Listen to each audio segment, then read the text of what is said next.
ഇന്ന് വെള്ളിയാഴ്ച, ഇന്ന് ക്രിക്കറ്റ് കളിന്റെ ദിവസമാണ്. രാവിലെ 5 മണിക്ക് തന്നെ ഇറങ്ങിയത്. തുമാമയിലാണ് കളി. റൂമിന്റെ അടുത്ത് ഏകദേശം ഒരു 1 മണിക്കൂർ ഓട്ടമുണ്ട്. ഖത്തറിൽ ഏറ്റവും കൂടുതൽ ഒപ്പരം ഗ്രൗണ്ടുള്ള ഒരു സ്ഥലമാണ് കേട്ടോ തുമാമ. ഞാൻ എന്തായാലും ഗ്രൗണ്ടിലെത്തിയേട്ടാ. ഗ്രൗണ്ടിൽ ഏകദേശം ഞാൻ വൈകി പോയി തോന്നുന്നു. നമ്മൾ കളി സ്റ്റാർട്ട് ചെയ്തേട്ടാ. നമ്മളെന്തായാലും കളി ജയിച്ചേട്ടാ. 2-3 മാച്ചായി തോക്കുന്നു. ഈ പ്രാവശ്യം നമ്മൾ ജയിച്ചു. ലീഗ് മാച്ചാണ്.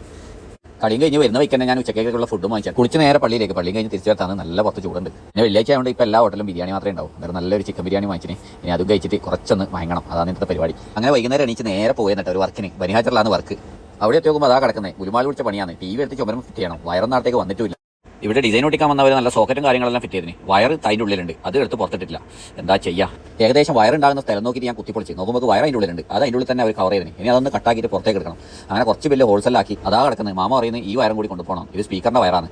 എന്തായാലും അതും കൂടി കൊണ്ടുപോകാൻ പറ്റുമെന്ന് ഞാൻ ശ്രമിക്കാമെന്ന് പറഞ്ഞു. അങ്ങനെ എല്ലാം ചെക്ക് ചെയ്ത് നോക്കുമ്പോൾ അതിലൂടെ ഒരു വയർ വരുന്ന കാണുന്നത്. അതിലൂടെ കൊണ്ടുപോകാൻ പറ്റുന്നതായിരിക്കുന്നത്. ഇങ്ങനത്തെ ചൊറവിടിച്ച പണിയെല്ലാം എനിക്ക് ചെയ്യാൻ ഭയങ്കര ഇഷ്ടമാണ് കേട്ടോ. പണിയൊന്നും വേറെ ഒന്നും ഇല്ലെങ്കിൽ ഇപ്പം പണിയെല്ലാം കുറവാണ്. അതുകൊണ്ട് കുഴപ്പമില്ല.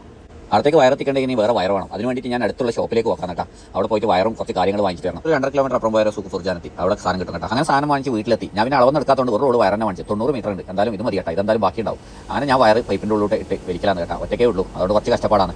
മറ്റേ തലക്ക് കയറി കെട്ടിയിട്ട് ഒരു കൈ കൊണ്ട് അങ്ങനെ ഒരു കൈ കൊണ്ട് കുത്തലും പരിപാടിയാണ് കേട്ടോ. ഒറ്റക്കാകുമ്പോൾ ഇങ്ങനെയെല്ലാം കുറച്ച് കഷ്ടപ്പെടണം. എന്നാലേ നടക്കൂ. ഇങ്ങനത്തെ പണിയാണ് മുന്നേ അറിയെങ്കിൽ ആരെങ്കിലും പാർട്ണർ കൂട്ടുമായിരുന്നു. ഇത് അറിയില്ലല്ലോ. അവിടെ എത്തിയാ പണിയാറുന്നത്. കുറച്ച് കഷ്ടപ്പെട്ടെങ്കിലും 4 വയറും ഞാൻ ഓട്ടയിലോട്ടേക്ക് പുറത്തിട്ട് കേട്ടോ. ഒന്നും കുഴപ്പമില്ല. നല്ല അടിപൊളിയായിട്ട് വന്നിന് കേട്ടോ. ഹോൾസ് എടുക്കാൻ വേണ്ടിയിട്ട് ഞാൻ ഒരു സോക്കറ്റ് വാങ്ങിച്ചു. അതിന് വേണ്ടിയിട്ട് കുറച്ച് ഓട്ടയാക്കലാണ് കേട്ടോ. ഡ്രില്ല് വെച്ചിട്ട് ഇനി അത് നല്ല മൊഞ്ചൽ വൃത്തിയായി കൊടുക്കണം. അങ്ങനെ സോക്കറ്റ് ഫിറ്റാക്കി നമ്മളെ വയറും കൊണ്ടുവന്ന് കേബിൾ വയറും കൊണ്ടുവന്ന് വിചാരിച്ച മാതിരി എല്ലാം പണി നടന്നു കേട്ടോ. അടിപൊളിയായി.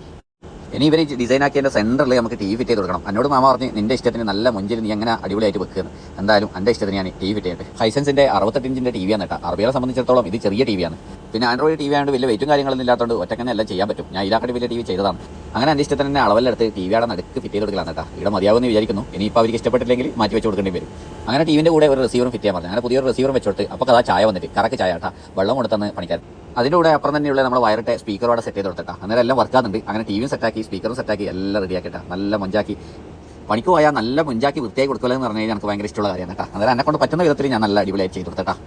പണി കഴിഞ്ഞ് ഞാൻ നേരെ വന്ന് സജീറിനടുത്തേക്ക്. സജീറിനടുത്ത് ഇഷ്ടംപോലെ പൂച്ചകളുണ്ട് കേട്ടോ. അങ്ങനെ സജീർ ഞാനും കൂടി അതിൻ്റെ തൊട്ടടുത്തുള്ള കഫ്തീരിയിലേക്ക് പോയി. അവിടെ കുറച്ച് വർത്താനം പറഞ്ഞ് ജ്യൂസെല്ലാം കുടിച്ച് അങ്ങനെ ഞാൻ നേരെ പോയി റൂമിലേക്ക്. അന്നേരം നല്ലൊരു വീഡിയോ ആയിട്ട് വീണ്ടും കാണാം. Bye bye.